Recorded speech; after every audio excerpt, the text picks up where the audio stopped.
으로 있었던 한 지방 신문에 토마스라고 하는 한 그 철도 영무원의 그 죽음을 보도한 기사가 있었는데, 이 토마스라고 하는 영무원은 굉장히 그 건강하고 정말 뭐 영무원이기 때문에 정규적인 그런 스케줄 속에서 좀 원만한 인생을 살았는데, 어느 날 한 직원의 생일 잔치를 맞이해서 모든 직원들이 이제 좀 1시간 일찍을 퇴근을 합니다. 직원들이 근데 이 토마스라고 하는 이 그 좀 그 냉장 차량 속에서 작업을 하고 있는 것을 깜빡 잊어버리고 바깥에서 그 직원들이 그 냉장차 문을 바깥에서 잠그고 퇴원을 하고 말았습니다. 이 토마스라고 하는 사람은 일을 하다가 문이 잠긴 걸 알고 얼마나 공포에 질렸는지, 이거 이제 냉장차가 문이 잠겼으니까 밖에 나가지 못하니까 나는 이제 몇 시간이 못 돼서 나는 이제 얼어서 죽겠구나, 이런 생각을 합니다. 그래서 이제 막 긁을 수 있는 걸 해서 글을 막 이렇게 쓰기도 합니다. 나는 너무 이제 추워서 몸이 마비되는 것 같다. 나는 그냥 여기서 잠들었으면 좋겠다. 이게 아마 내 인생의 마지막이 되지 않겠는가. 그리고 이제 그 다음날 아침 영무원들이 냉장차의 그 문을 열고 보니까 정말 그 안에 그 토마스라고 하는 그 철도 영무원이 죽어 있었습니다. 재미있는 거는 그 시체를 열어보니까 얼어 죽은 증상이 약간 있었다. 그런데 놀라운 것은 뭐냐면 그 밤에 냉동 차량의 장치는 사실 제대로 작동되지 않았다는 겁니다. 약간 춥기는 추웠지만 사람이 얼어 죽을 정도는 아니었다는 거예요. 그러니까 다시 말씀드리면 정말 이 토마스라고 하는 영무원은 추위로 얼어 죽은 것이 아니라 추위에 대한 공포로 말미암아 얼어 죽었다고 하는 그런 기사입니다. 여러분, 우리가 인생을 살아가면서 이 두려움이라고 하는 것, 이 fear, 두려움이라고 하는 게 이렇게 무섭습니다, 여러분. 올 한 해를 우리가 이제 시작을 하면서 이제 우리가 지금 올해가 설이더라고요. 한국에는 뭐 지금 설 때 부모님 찾아가는 것이 아니고 뭐 여행 다니느라고 또 기록을 또 세웠더라고요. 얼마나 많이 빠져나갔는지 인천 공항을 통해서. 올 한 해를 시작하면서 혹시 여러분들 마음속에 어떤 두려움과 2019년 한 해를 시작하면서 약간 어떤 공포 가운데 시작하는 분은 없는지. 여러분들도 인생을 좀 경험을 해보셨지만은 우리가 사람들이 사실 그 두려워하는 것들, 저도 늘 말씀드리지만 제가 염려를 참 잘한다고 그랬잖아요. 걱정도 참 많이 하는 사람이고 이런 사람인데, 사실 지나고 보니까 두려워하는 것들이 실질적으로 일어나는 일들은 극히 드물어요. 극히 드문에도 불구하고 내 스스로 그 공포 가운데, 두려움 가운데 갇혀 있어서 현실을 제대로 살아가지 못하는 그런 모습들을 보게 되어집니다. 여러분, 우리가 하나님의 자녀가 되어서 정말 하나님께서 우리들에게 주신 축복 가운데 하나가 바로 이겁니다. 우리가 얼마든지 인생을 살아가면서 두려움 가운데 살아갈 수 있지만 우리가 예수님으로 말미암아 이 두려움들을 극복하면서 살아갈 수 있는 이런 축복을, 이런 은혜를 하나님께서 우리들에게 주셨습니다. 올 2019년 한 해를 살아가면서 하나님께서는 우리 하나님의 자녀들이 어떤 이런 약간이라도 어떤 공포 가운데 두려움 속에서 살아가는 것 하나님 절대 원하지 않으세요. 오늘 15장 본문 1절에도 보면 이런 일들이 일어난 뒤에 주께서 환상 가운데 아브라함에게 말씀하셨다 그랬는데, 거기도 보면 아브라함아 두려워하지 말아라. Do not be afraid. 사실 여기 잘 보시면요, 아브라함이 뭐 내가 어떤 공포 가운데 있고 두려움 가운데 있고 뭐 이런 하소연을 호소한 적도 없는데 하나님께서 지금 아브라함이 마음속에 두려운 마음을 가지고 있다는 걸 아시고, 참 하나님 그게 기가 막힌 거예요. 내가 말로 표시는 안 했지만 하나님께서 그 마음을 아시고 아브라함이 그런 두려움이 있다는 걸 아시고 오늘 아브라함아 두려워하지 말아라. 여러분, 이런 사건들은 참 많습니다. 신약에서도 사도행전 18장 9절에 보면 그런 비슷한 내용이 나오는데, 사도 바울 아시죠? 사도 바울이 고린도에서 복음을 전하는데 반대로 그 복음을 전하는데 그 반대가 예상보다 굉장히 심했어요. 그러니까 사람이니까 복음을 전하다가 너무 반대가 심하니까 사도 바울이 얼마나 그 겁에 질렸겠어요. 그때 사도행전 18장 9절에 또 하나님께서 이렇게 위로를 합니다. 자, 그런데 어느 날 밤 한상 가운데 주께서 바울에게 말씀하셨다.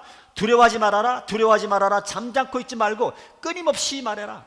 내가 너와 함께 있을 터이니 아무도 네게 손을 대어서 해하지 못할 것이다. 이 도시는 나의 백성이 많다. 백성이 많다. 이것도 사도 바울이 뭐 하나님 앞에 도움을 청한 것도 아니고 하나님께서 이미 사도 바울의 그 마음을 아시고 찾아오셔서 환상 가운데 Don't be afraid. 두려워하지 말아라. 이게 바로 하나님의 소원입니다. 하나님께서는 하나님의 자녀들이 이런 어떤 막 염려, 근심, 공포, 두려움 가운데 살아가는 것 하나님 원치 않습니다. 여러분, 우리가 이제 자녀들이 있지만 여러분들의 자녀들이 나이가 얼마나 많건 적건 상관없이 여러분들이 자녀들이 이렇게 어떤 공포 가운데 두려움 가운데 살아가는 일을 원하는 부모들 아무도 없습니다. 아무도 없어요. 마찬가지로 하나님께서 우리들에게 그런 것을 원하시는 것 당연하죠. 당연합니다. 그래서 여러분들, 나는 정말 하나님을 기쁘게 하는 삶을 살기를 원한다는 이런 생각 가지신 분들은 내 마음속에 끊임없이 찾아오는 이런 공포와 두려움과 이런 염려들이 찾아올 때에 이것들을 빨리 기도 가운데 말씀 가운데 물리치셔야 돼요. 하나님의 소원이 바로 우리가 인생을 살아가면서 기쁘게 살아가는 게 하나님의 소원입니다. 기쁘게 살아가는 게. 데살로니가전서 5장 16절 이하에 보면 여러분들 잘 아시는 말씀입니다. 항상 기뻐하십시오. 끊임없이 기도하십시오. 모든 일에 감사하라 이렇게 얘기를 해주고 있으면서 그 다음에 그리스도 안에서 예수 안에서 여러분들에게 바라시는 하나님의 뜻이 요 세 가지라는 거예요. 우리는 자꾸만 하나님의 뜻 그러면 자꾸 미스터리, 자꾸 퀘스천 마크를 붙이는데 물론 그런 하나님의 뜻도 있지만 전반적으로 큰 틀에서 하나님의 뜻이 무엇이냐? 여러분이 항상 기쁘게 사는 게 하나님의 뜻이에요. 또 끊임없이 기도하면서 살아가는 것이 하나님의 뜻이고 모든 일에 잘 되든 안 되든 좋은 일이든 나쁜 일이든 모든 일에 감사하면서 사는 것이 하나님의 가장 큰 틀 안에서 하나님의 기본 뜻입니다. 그래서 여러분들이 정말 하나님께서 기뻐하는 삶 살기를 원하고 하나님의 뜻에 순종하는 살기를 원하면 이 두려움은 들어오는 족족 여러분들이 제거를 시키셔야 됩니다. 자, 이런 얘기를 하면 그런 얘기를 하실 분도 있죠. 이 목사 누가 마음속에 두려워하고 싶어서 두려워하나? 두려운 일이 있으니까 두려워하는 것이 않겠는가? 그렇게 말씀하실지도 모릅니다. 자, 하나님의 말씀은 바로 그거예요. 어떤 두려움의 어떤 대상을 놓고서 그 앞에 넋놓고 있으라는 그런 얘기가 아니라 어려운 문제가 찾아올 수는 있다는 거예요. 그런 환경 속에 내가 들어갈 수 있음에도 불구하고 그러나 그 가운데서 하나님이 도와주실 거니까 두려워하지 말라는 그런 얘기입니다. 오늘도 아브라함에게 그런 말씀을 하는 거예요. 아브라함아 두려워하지 말라라. 그다음에 뭐라고 말하겠어요? 뭐라고 말씀하겠어요? I will be your shield. 나는 너의 방패다. 나는 너의 방패다.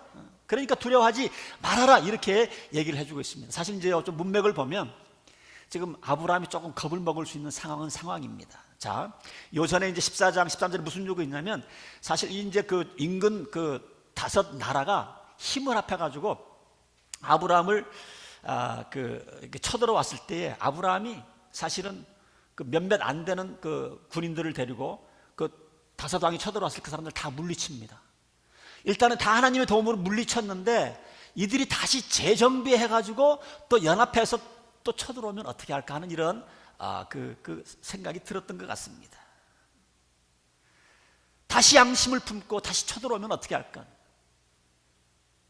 이때 하나님께서 말씀하신 게 요겁니다. 아브라함아 두려워 말아라. 내가 너의 방패다. 아무리 5팀이 오든 10나라가 오든 100나라가 오든 하나님의 방패는 끝. 하나님의 방패는 끝. 두려워하지 말아라. 우리가 두려워하지 않을 이유가 바로 여기에 있습니다. 우리가 두려움 가운데 염려 가운데 우리가 처해 있을 수도 있지만 그 가운데서 함께 하시는 하나님, 내 삶의 방패가 되시는 하나님이 있으면 걱정, 근심, 두려움 끝. 저는 여러분들에게 좀 구체적으로 제가 오늘 한 목사님한테 들은 좀 그런 얘기를 좀 들려드리기 원합니다. 저는 이 얘기를 듣고 저에게는 굉장히 개인적으로 좀 도움이 되는 그런 부분인데 여러분들에게도 그런 도움이 되었으면 하는 그런 생각이 드는데, 여러분 하나님을 어떻게 생각을 하세요? 하나님 어렸을 때는 하나님이 나처럼 머리도 있고 눈도 있고 코도 있고 귀도 있고 뭐 이렇게 생각을 할 수가 있는데, 나서 커서 보니까 내가 이렇게 어떤 형상을 갖고 하나님을 만들면 그건 또 우상이기 때문에 그건 좋은 방법이 아닌 것 같습니다. 자, 그럼에도 불구하고 여러분들에게 참 좀 도움이 될 수 있는, 하나님을 어떻게 그리면서 살아가야 되나, 하나님. 자, 우리들 몸속에 영혼이 있다 그런 얘기를 하죠. 영혼. 뭐 영혼을 안 믿는 사람들은 또 우리들이 뭐 정신이라고 생각해 봅시다. 자, 정신이 있다고 다 인정을 합니다. 자, 그런데 우리의 영혼이, 우리의 정신이 머리부터 발끝까지 우리 신체 가운데 어디 부분에 들어 있습니까? 어디 부분에? 우리가 어떤 생각에는 아마 이 브레인, 뇌에 우리의 정신, 영혼이 여기에 있지 않겠는가 그런 생각을 해봅니다. 자, 그런데 의사들이 발견하지 못합니다. 아무리 뭐 뇌를 해부를 해보니까 우리의 뇌 안에 영혼이 있다는 거 상상만 할 뿐인지 프루프할 수가 없습니다. 아, 브레인 쪼개 보니까 요 안에 영혼이 있네. 프루프를 못합니다. 마찬가지입니다. 몸 안에 우리의 영혼이 있지만, 우리가 믿기로는 머리에 있다고 믿지만 확인할 수가 없는 거예요. 그러니까 가장 좋은 대답은 뭐예요? 우리의 영혼이, 우리의 정신이 우리 몸 안에 있다, 이렇게 표현을 하면 굉장히 도움이 될 것 같습니다. 마찬가지로 하나님께서는 이 온 우주 안에 다 계십니다. 그러나 하나님은 구체적으로 그러면 어디에 있느냐? 온 우주 안에 있는데 교회에 있느냐? 한국에만 있느냐? 미국에만 있느냐? 미국의 락빌에만 있느냐? 우리 교회만 있느냐? 두세 사람이 모인 곳에 있느냐? 어디에 있느냐? 어디에 있느냐?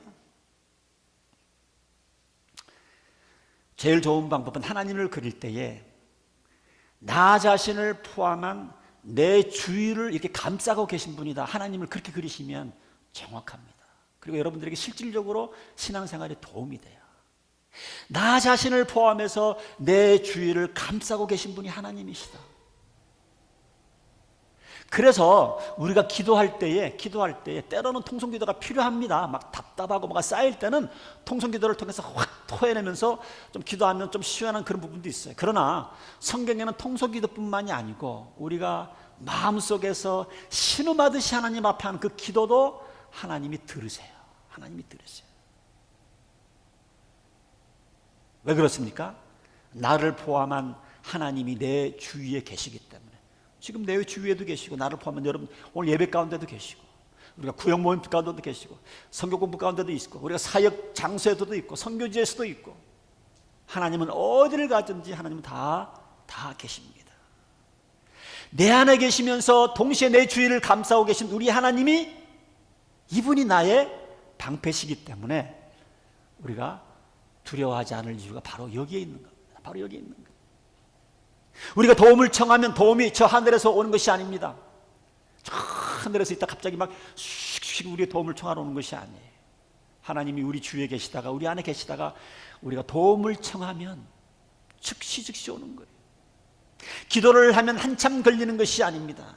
그래서 기도에는 방법이 참 많습니다. 아까 말씀드린 건 통성기도도 있고요, 또 대화하듯이 하는 기도도 있고요, 속삭이면서 하는 기도도 있고요, 머릿속으로 하는 기도도 있고요. 어떠한 기도든지 하나님과 여러분들이 대화한다 그러면 하나님 다 그 기도를 듣고 계세요. 지금도 여러분들이 말씀을 듣는 가운데, 제가 말씀을 전하는 가운데 하나님 오늘 이 말씀 증거가 하나님의 영광을 위해서 역사해 주십시오. 여러분들이 말씀을 듣는 가운데 그렇게 기도하면 그 기도 하나님이 들으시는 거예요. 들으시는 겁니다. 나의 심령을 다 아시고, 내가 어려움이 있을 때 하나님 나 좀 도와주세요, 약한 목소리로, 센턴스가 이렇게 풀리 다 끝나지 않는다 할지라도, 어떤 분들 그런 분 있죠. 도대체 무슨 기도한 거야? 우리 사람은 무슨 기도한지 모르지만 하나님께서는 그 중심을 아시고, 주어가 빠지고 목적어가 빠지고 제대로 못해도 하나님은 그 기도를 들으신다는 겁니다. 그래서 여러분들, 우리가 어떤 인생을 살아가면서 문제 가운데 봉착하게 되어지면 문제 자체를 보지 마시고 그 문제 안에서도 그 안에서 함께 하시는 그 하나님을 보자고 하는 얘기입니다. 하나님. 문제를 외면하는 것이 아닙니다. 우리는 아무래도 감각적인 존재이기 때문에 눈에 보이는 문제는요 크게 보입니다. 그러나 어떠한 큰 문제라 할지라도 하나님이 나와 함께 계신다는 것을 내가 이렇게 좀 느낀다고 한다면 어떠한 문제든도 우리는 이겨나갈 수가 있는 겁니다. 그래서 우리가 이런 두려움이 올 때에 즉시 하나님께 기도해서 그 두려움을 몰아내셔야 합니다. 우리가 하나님의 자녀라고 그런다면 이런 놀라운 하나님께서 능력을 우리들에게 주셨거든요. 아까도 말씀드린 것처럼 아브라함은 이 다섯 나라 왕이 다시 쳐들어오든지 아니면 다른 또 큰 나라와 또 연합해서 쳐들어오든지 하는 이런 외부적인 두려움이 아브라함에게 있었어요. 그 다음에 또 두 번째 또 고민을 볼 수가 있는데 뭐냐면 하나님께서 분명히 아브라함을 축복의 근원이 되겠다고 하셨거든요. 자, 이거 믿고 집을 떠나서 지금 여기까지 온 거예요. 자, 그러면 여기서는 자기 큰 나라를 이루고 어쩌고저쩌고 하자 그러면 우선 자녀가 있어야 되는데 지금 우리가 읽은 창세기 15장까지 보면 아직까지 자녀가 없어요.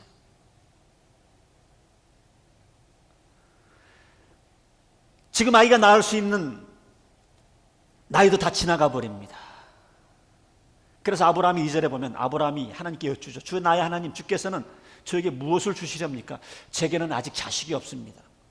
제 재산을 상속받을 자식이라고는 엘리에셀, 이 엘리에셀은 종입니다. 종.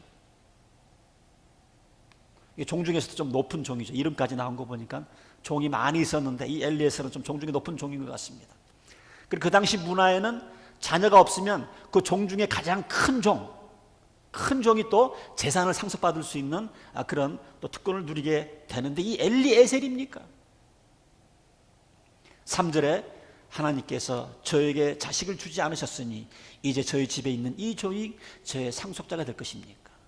외부에서 오는 그런 쳐들어오려고 하는 그런 외부적인 그런 두려움이 있었고 그 다음에 축복의 근원이 된다고 그랬는데 아직도 자녀가 없는 이런 모습을 보면서 내적인 이런 두려움이 아브라함에게 있었던 것 같습니다.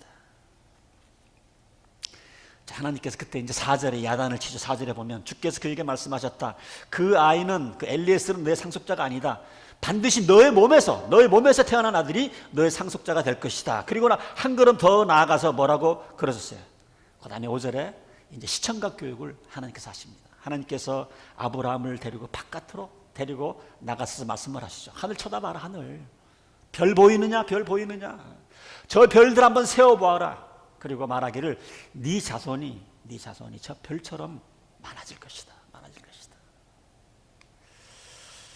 아브라함은 회의와 이런 두려움에 관해서 하나님께서는 꾸중으로 대하신 것이 아니라 다시 한번 아브라함에게 약속을 확인시켜 주십니다. 끝까지 나를 신뢰하라. 끝까지 나를 믿어봐라. 시각적으로 별까지 보여주면서 내가 나한테 약속한 거 반드시 이룰 것이다. 하나님께서는 우리가 인간이기 때문에 눈에 보이는 것에 의해서 좌지우지되는 것 하나님이 아셨어요. 저도 마찬가지입니다. 여러분들도 마찬가지고 우리가 사람이기 때문에 아무리 하나님께서 약속을 하셨어도 일단은 사람 눈에 안 보이면 내가 만져보지 않으면 두려움이 찾아오게 되어 있는 것이죠. 그만큼 우리가 인간이 가지고 있는 그 믿음이 사실은 불완전합니다. 그럼에도 불구하고 오늘 본문을 통해서 우리들에게 하나님께서 권면하시는 건 뭐냐면 그런 마음속에 회의감이 들고 의심이 든다 할지라도 그 회의감, 그 의심마저도 뭐예요? 하나님 앞으로 가지고 나오라는 거예요. 오늘 아브라함이 하나님께 그렇게 의심을 얘기한 것처럼. 왜냐하면 하나님은 우리의 생각을 다 알고 계시기 때문에 내가 아는 척하고 내가 두려워하지 않은 것 이렇게처럼 해도 하나님은 내가 이미 두려워하고 있다는 걸 알기 때문에 그 두려움을 하나님 앞에 가져 나오라고 하나님은 우리들에게 얘기를 하고 있습니다. 아까도 제가 서두에 말씀드린 것처럼 내가 가지고 있는 두려움을 하나님 앞에 일단 토해놓으면 또 하나님의 사람들에게 토해놓으면 그 두려움이 많이 줄어드는 것을 이렇게 경험하게 되어집니다. 여러분들도 느끼시겠지만 설명할 수 없는 그런 막연한 두려움 같은 거는요 사실 보면은요 이게 보통 근거가 없어요. 근거가. 한번 제가 여러분들에게 소개한 그런 기억이 나는데 학교 때 배운 거예요. 상담학 시간에 하도 염려가 많으면 그 염려를 한번 써보라고 그럽니다. 써보면 70% 80%는 실질적으로 일어나지 않는 문제를 가지고 염려하고 있다는 것을 발견하게 된다. 내가 염려하고 있는 것들의 70% 80%는 일어나지 않을 일들을 일어날 것처럼 내가 스스로 믿고 혼자 거기에 빠져 있다는 거예요. 그래서 그런 작업을 통해서 실질적으로 내가 염려할 수 있는 거 20, 30%만 염려하고 할 수 있는 건 하고,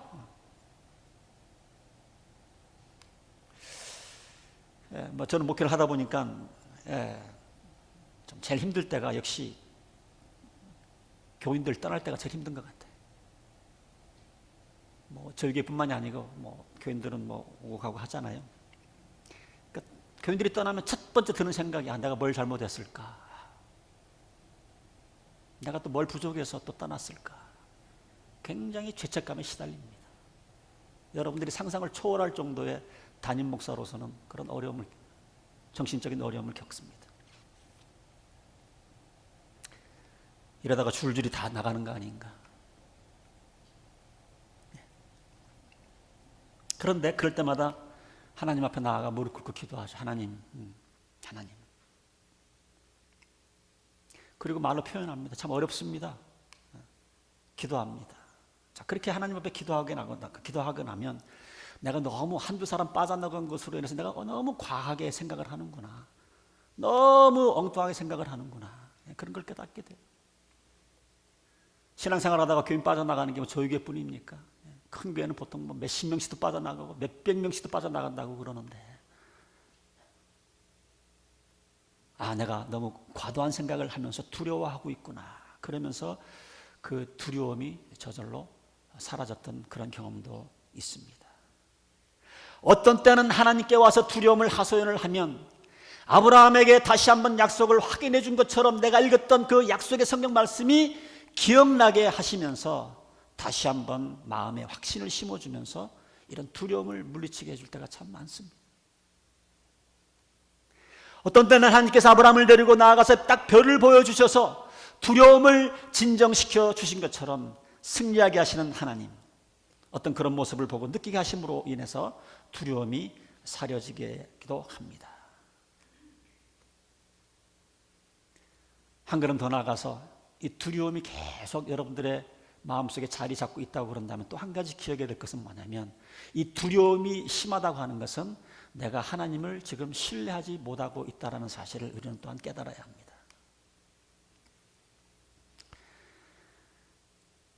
두려워한다고 하는 것은 내가 하나님을 절대 신뢰하지 못하는 부분이 있기 때문에, 내가 하나님을 절대로 신뢰한다 그러면 왜 두려움이 찾아오겠어요? 100% 신뢰하지 못하기 때문에 그게 1%든 5%든 그것이 두려움으로 우리들에게 찾아오는 것 아닙니까? 오늘 한 해를 우리가 시작을 하면서 그 두려움이 어떤 두려움인지 모르지만 그 두려움을 하나님 앞에 100% 신뢰함으로 몰아내시고 하나님께 주신 기쁜 마음으로, 평안한 마음으로 한 해를 시작할 수 있기를 주님의 이름으로 축원드립니다. 하나님은요, 여러분의 작은, 오늘도 그 찬양했는데 정말 이게 기도인가 할 정도로 작은 신음소리, 야도 하나님은 귀를 기울이십니다. 오늘 읽지는 않았지만 그 다음 6절에 보니까 정말 귀한 말씀이 나와요. 6절에 보니까 아브라함이 주를 믿으니, 제일 처음에는 의심을 했지만 결국은 6절에 보니까 아브라함이 주를 믿으니 주께서는 아브라함의 그런 믿음을 의로 여기셨다. 자, 왜 이렇게 하나님께서 호의를 베푸시느냐? 아브라함이 처음부터 끝까지 결국은 믿음입니다. 물론 의심한 적도 있고 두려움도 찾아온 적도 있지만 하여튼 아브라함의 생애를 보면 끝까지 흐르는 게 뭐냐면 하나님에 대한 절대적인 그 신뢰입니다. 신뢰. 아브라함이 주를 믿었으니 주께서 그런 믿음을 의로 여기셨다.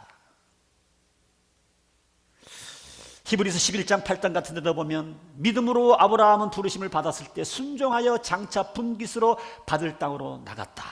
자, 그런데 그 땅이 어딘지 모르고 떠나갔다는 거예요. 그 땅이, 우리가 한국에서 이민 올 때는 미국으로 간다고 하는 분명한 목적지가 있었지만 아브라함은 자기가 갈 바를 알지 못했다고 그랬어요.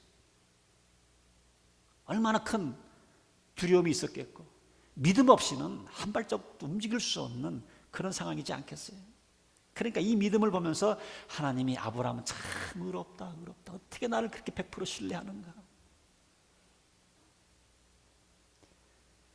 아브라함은 믿음의 사람이었기 때문에 믿음의 사람을 하나님께서 의롭게 해주시고, 의로운 사람 하나님께 사랑하시고, 그렇기 때문에 이렇게 100% 나를 의지하니까 하나님이 책임 안 질 수가 없죠. 하나님 안 질 수가 없죠. 여러분, 하나님이 여러분들을 보면서 가장 기뻐하실 때가 언제인 줄 아세요? 여러 가지 많은 일도 있겠지만 정말 하나님을 어린아이처럼 100% 믿는 사람을 하나님이 정말 기쁘게 보세요. 하나님을 100%. 어떤 상황 가운데 간다 할지라도 하나님을 의심하지 아니하고 하나님 앞에 100% 의지하는 이런 사람을 하나님은 이쁘게 보시는 거예요. 그래서 우리가 하나님 앞에 가지고 있는 그 믿음, 참 중요합니다. 굉장히 중요해요. 우리가 하나님을 믿는 믿음, 우리가 신약 시대에, 은혜 시대에 하나님 믿는 믿음도 중요하고, 그 다음에 이제 우리가 하나님의 말씀을 믿어야 되겠죠. 하나님을 믿어야 되고, 하나님께서 말씀하신 이미 이 성경에 나와 있는 이 말씀을 우리가 사랑하고, 이 말씀을 순종하고 알고 하는 것이 참으로 중요합니다. 우리가 많은 경우에 보면 믿는 하나님의 말씀에 기초하지 않는 그런 낙관주의적인 믿음을 가진 사람들도 있어요. 우리가 믿음에는 반드시 하나님이 들어가야 되고, 믿음에는 반드시 하나님 플러스도 하나님의 말씀이 들어가야 됩니다. 그러니까 하나님의 말씀이 들어가려면 하나님의 말씀을 읽어야 되고, 하나님의 말씀을 공부해야 되는 이유가 바로 거기에 있는 겁니다. 하나님이 한번 말씀하시면 그 말씀이 그대로 이루어질 줄을 알고, 물론 중간에 회의적인 마음도 들고 궁금한 점도 있고 의심하는 바도 있었지만 결국은 하나님을 믿었던 그 믿음. 여러분들, 이제 우리 교회는 젊은 부부들이 많이 없는데, 여러분들 자녀 키울 때 언제가 가장 여러분들이 행복한 시절이, 자녀를 키우면서 언제가 가장 행복했다고 저는 생각하십니까? 애들 이쁘죠. 참 이쁜데, 전 애들을 키우면서 참 재밌는 것 중에 하나가, 애들이 어렸을 때 엄마 아빠를 100% 신뢰할 때, 애들이 뭘 모를 때니까 엄마 아빠를 신뢰하는 거죠. 콩으로 매주를 써야 하는데 팥으로 매주를 쓴다고 해도 믿을 때, 애들이 정말 이렇게 엄마 아빠를 이렇게 믿는구나, 이렇게 전적으로 믿으니까 이 아이에 대한 책임감이 생기죠. 이 아이를 보호해야 되겠다고 하는 그런 책임감이 생기게 됩니다. 하나님도 때로는 이 무지막지할 만큼 이런 믿음을 가지고 있을 때, 분명히 콩으로 매주를 써야 되는데 팥으로 매주를 쓴다 그래도 이게 하나님의 말씀이라고 그러면 그대로 믿는 사람들, 이런 사람들의 믿음을 하나님께서 굉장히 귀하게 보시고 이쁘게 보십니다. 이쁘게 보세요. 자, 그러다가 여러분들, 아이들이 이제 좀 티네이지 올라가면 이제 반항을 하죠. 애들이 이제 중학교 올라가면 애들이 이제 반항을 합니다. 여러분들 전혀 이상하게 생각하시면 안 됩니다. 아이들이 이제 독립하기 위해서 개인적인 어떤 인격을 찾아야 하기 때문에 때로는 부모들의 그 가치관에 도전도 해보고 반항도 해보는 거, 이건 정상적인 겁니다. 이거 티네이지 때 안 하면 나중에 커서 30대, 40대 하는데 그때 하게 되면 정말 이거는 아무도 못 말립니다. 아예 티네이저 때 좀 한번 지나고 가는 게 저는 좋다고 생각을 해요. 어떤 분들은 그래요. 막 상담하면서 우리 애가 안 그랬는데 어떻게 갑자기 하루아침에 이렇게 변했는지 모르겠다고, 애들을 어떻게 키워야 되는지 모르겠다고. 여러분, 정상입니다. 정상이에요. 물론 옛날만큼 이쁘지는 않겠지만, 그러나 이 아이가 지금 독립하려고 지금 몸부림치는구나. 여러분들 생각할 때는 제가 우리 자녀들 셋 다 잘 키운 것 같죠? 겉으로만 모습이 그렇지, 애들이 중고등학교를 지나면서 얼마나 그런 소리 많이 들었나 몰라. 엄마 아빠는 몰라. You don't know nothing. 상상이 안 가죠? 다 그런 소리하고 애들이 컸어요.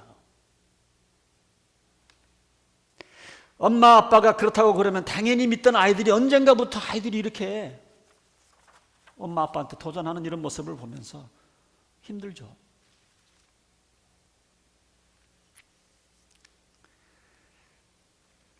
그러나 정말 중요한 것은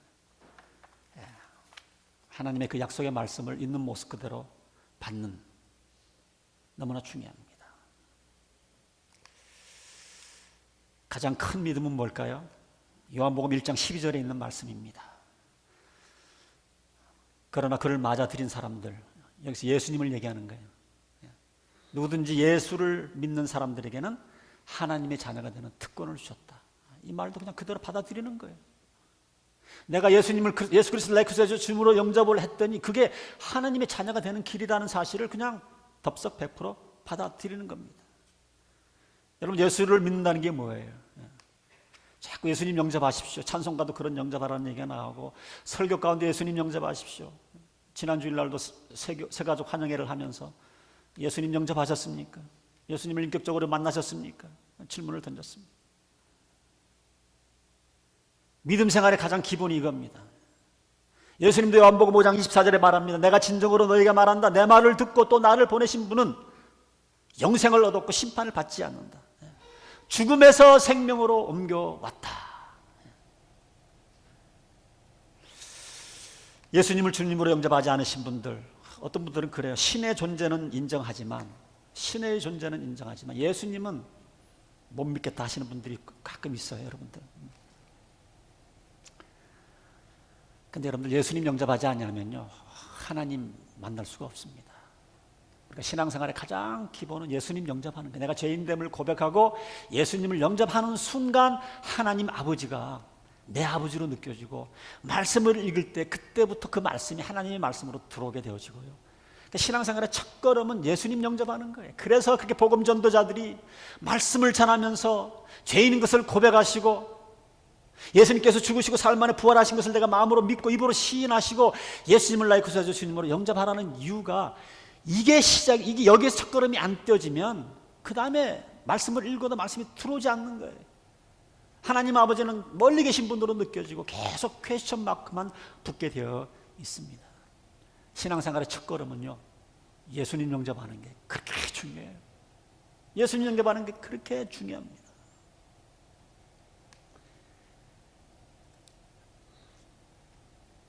예수님을 영접하면 예수님께서는 내 죄를 기억하지 아니하시고 내 죄를 용서하시고, 예수님을 영접하면 무슨 일이 생깁니까? 우리가 죄를 용서받을 뿐만이 아니라, 또 놀라운 거는요, 이건 요즘은 좀 그런 얘기들 많이 안 하는데, 제가 한 번은 그 세미나 중에서 좀 재미있는 세미나를 하나 참석을 했는데, 그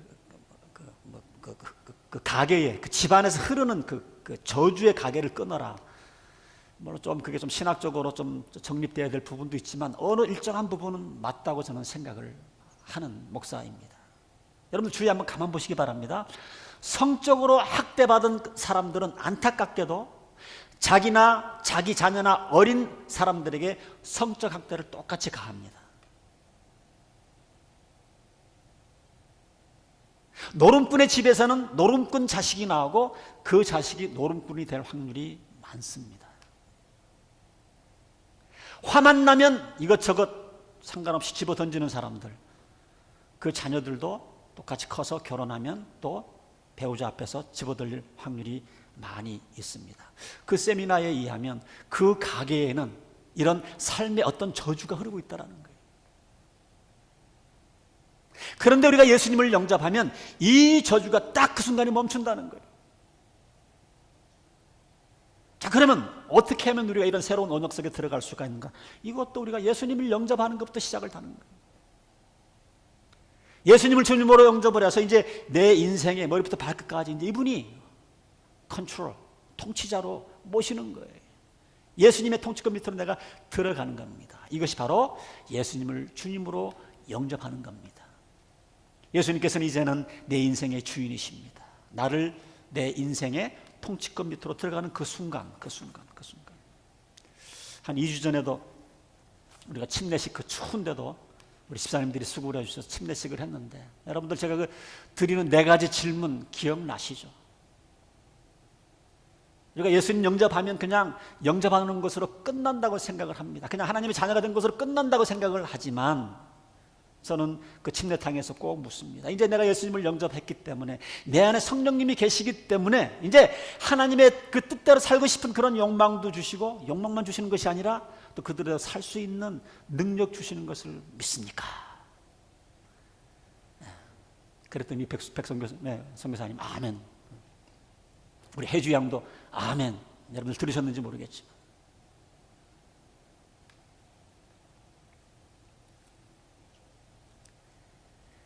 우리가 새 언약 밑에 들어가면 과거의 모든 죄를 깨끗이 용서받을 뿐만이 아니라 우리의 삶 가운데 죄로 인한 그 저주가 딱 끊어지는 것을 봅니다.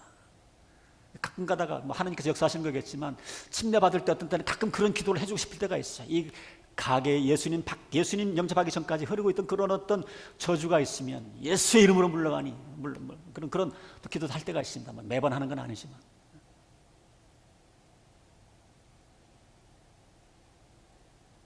성령 받아서 주님의 뜻대로 살고 싶은 욕구와 능력이 생기고, 그 다음에 하나님의 자녀가 되는 특권을 누려서 이제는 하나님께서 예뻐하시는, 하나님의 사랑받는, 기원받는 아들과 딸을 되는 것. 놀라운 일들이 영적으로 일어나는 거거든요. 저는 여러분들에게 이제 몇 가지 묻기를 원합니다. 여러분들 예수님을 나의 구세주 주님으로 영접을 했음에도 불구하고, 여러분들 어떤 분들은 아직도 구약 밑에 사는 사람들이 참 많아. 너무 답답해. 아직도 그 율법 묶여 사는 사람들이 많아요. 우리가 이제 신약 밑에 은혜 가운데 살아가야 되는데 구약 밑에 살아가는 사람들이 많이 있습니다. 그러니까 구약 밑에 살아가면서 계속 기죽어서 살아가는 사람들이 참 많아요. 물론 우리가 영적으로 자라가기 위해서는요, 그죠? 늘 하나님 어떤 기준에 못 미친다는 그런 생각을 가지고 열심히 하려고 하는 건 괜찮습니다. 점점 주님을 닮아가려고 하는 그런 삶을 살고, 또 원하는 사람이 되어야 되겠다, 이런 부담감, 이런 거는 거룩한 부담감이라고 하죠. 이런 거룩한 부담감은 필요합니다. 그러나 은혜 밑에 사는 사람들은요, 이런 부담감이 감사의 부담감입니다. 감사의 부담감. 정말 형편없는 나를, 정말 보잘것없는 나를, 정말 벌레만도 못한 나를 하나님께서 용서해 주셨구나, 자녀 삼아 주셨구나. 내가 이렇게 아직도 좀 인격이 완전하지 못함에도 불구하고 하나님께서 일방적으로 나를 사랑하시고 이뻐해 주시는구나. 그러니까 내가 좀 더 주님께 원하시는 삶을 더 살아야지. 하나님께서 이런 기대를 갖고 계시니까 내가 그 기대에 부응하기 위해서 더 열심히 살아야지. 이런 부담감에는 늘 감사가 붙어 있습니다. 자, 그런데 똑같은 부담을 가져도 전혀 다른 사람은 어떤 사람이에요? 나는 하나님의 뜻대로 살지도 못하고 이러면서 항상 절망 가운데 살고, 항상 죄책 가운데 살고, 아직도 구약 밑에서 살고, 그런 사람들 많아요. 우리가 예수님을 영접할 때에 죄 없다 하심을 받았고 의롭다 하심을 받은 것을 여러분들 우리는 믿어야 해요. 제가 늘 말씀드리지만, 여러분들이 예수님을 나의 구세주 주님으로 영접을 하면 정말 성경의 창세기부터 요한계시록까지 그 말씀을 다 지킨 사람처럼 하나님은 여러분들을 그렇게 봐주신다니까요. 우리를 의롭다고 해주시기 때문에 우리는 하나님의 사랑받는 사람이 되었고, 하나님께서 나를 정말 예뻐하시고 있는 모습 그대로 용납하시고, 그러니까 여러분들이 하나님 앞에 더 이상 잘 보일 필요가 없습니다. 이미 하나님은 예수님으로 인해서 여러분들을 잘 보고 계세요. 잘 보고 계세요. 구약에서 이제 빠져나오셔서 신약에서 사시기를 주님의 이름으로 부탁을 드립니다. 신앙생활 오래 하면 오래 할수록 신약 시대로 살다가 다시 구약으로 돌아가는 사람들이 있어요. 몇 가지 예를 좀 들어볼까요? 구약 시대 사는 사람들은요, 하는 말을 보면 알아요. 하는 말을 보면 말이 옳으니 그르니 아직도 막 그런 것 가지고 따지는 사람들. 물론 어떤 건 또 분명히 해야 될 거는 있지만, 너무 하나에서부터 열까지 옳고 그른 거 다 따지시는 분들, 이 구약 밑에 사는 거예요. 신약에 사는 사람들은요, 옳고 그른 것보다는 어떤 게 더 사랑이냐, 어떤 게 더 사랑이냐, 어떤 게 더 사랑이냐, 어떤 것이 더 도움이 될까 안 될까. 한 달 전에 1월 달에 우리 청년들 모임을 저희 집에서 처음 이렇게 모임을 했는데, 그리고 나서 청년들은 역시 그 관심이 이 술, 담배인 것 같아요. 저한테 물으시더라고요. 목사님, 술, 담배 어떻게 생각하세요? 술, 담배가 죄냐 아니냐 이거 가지고 골치 않은 사람들은 저는 구약시대 사는 거예요. 술, 담배가 죄냐 아니냐 이거 가지고 자꾸 논쟁을 피우고 이거 가지고 고민하는 사람들은 여러분들 구약시대에 사는 겁니다. 술, 담배가 죄는 아니지만 그러나 내가 술, 담배를 하는 것이 이웃에게 거침돌이 되고 믿음의 지장이 된다면 하지 말아야 되겠다. 이런 것이 바로 신약시대에 사는 사람들이에요. 술, 담배 해서 되느냐 말아야 되느냐 그런 이슈가 아니에요. 내가 이걸 함으로 인해서 공동체에 가족들에게 다른 사람들에게 어떤 해를 끼칠까 이게 더 중요한 겁니다. 혹시 여러분들 가운데 대화 가운데 항상 옳고 그런 것을 따져야 되는 사람들이 있죠. 성격적으로 또 그런 분들도 필요한 사람이 있어요. 항상 비판적으로 사람을 항상 평가하고 비판하는 분들. 이제 예수님을 주님으로 영접했으면 뭐가 더 중요한가? 뭐가 더 사랑인가? 뭐가 더 용납인가? 뭐가 더 이해인가? 이거 여기에 여러분들이 초점을 맞추셔야 돼요. 혹시 오늘 여러분들 가운데 그런 분 한 분이라도 계셨다면 하나님, 저는 예수님을 주님으로 영접하고 살기는 살았지만 오늘 목사님 말씀 들어보니까 저는 구약 밑에 살았네요. 그래서 그동안 내 마음속에 기쁨이 없고 감사가 없고 평안이 없고 만나는 사람과 부딪히고 짜증나고 이러한 삶을 살았군요. 하나님 회개합니다. 하나님 회개합니다.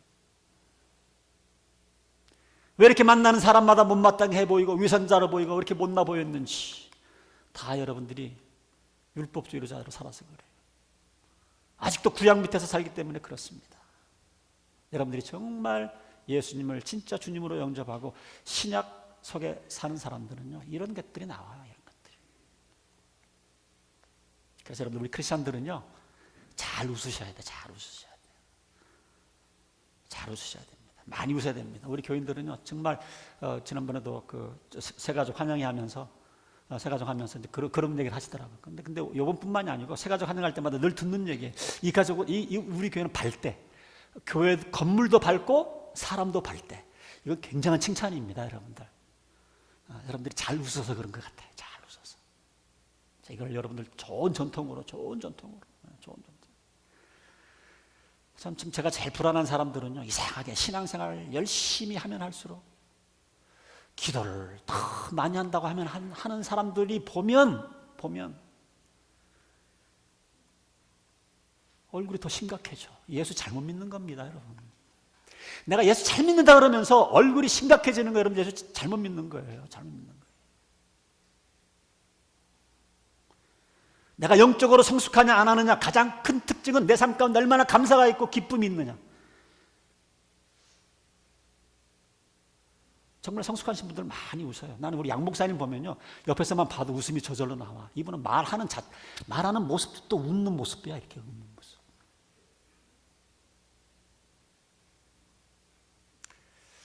영적으로 성숙하기 때문에 눈에 보이는 것을 보지 아니하고 그 속에 있는 영의 실체를 보기 때문에 이걸 다 보면 안 웃을 수가 없어요. 영적인 실체를 보이기 때문에 우리는 두려워하지 아니하고 기뻐할 수 있는 겁니다. 말씀을 마칩니다. 내가 좀 신앙생활 너무 좀 심각하게 하는 것 같다 그러시는 분들은 오늘 말씀을 듣고 회개하시고, 나는 교회생활 10년 20년 돼가는데 아직도 웃음이 없다, 그분들도 회개하시고 헛웃음이라도 많이 좀 해보세요. 헛웃음이라도. 그러다 보면 진짜 웃음이 나올 수도 있거든요. 하나님께서 우리에게 특권으로 주셨고 책임으로 주신 이 기쁨의 삶, 감사의 삶을 살아내시는 우리 익투숙의 모든 성도님들이 되시기를 주님의 이름으로 축원드립니다. 기도하겠습니다.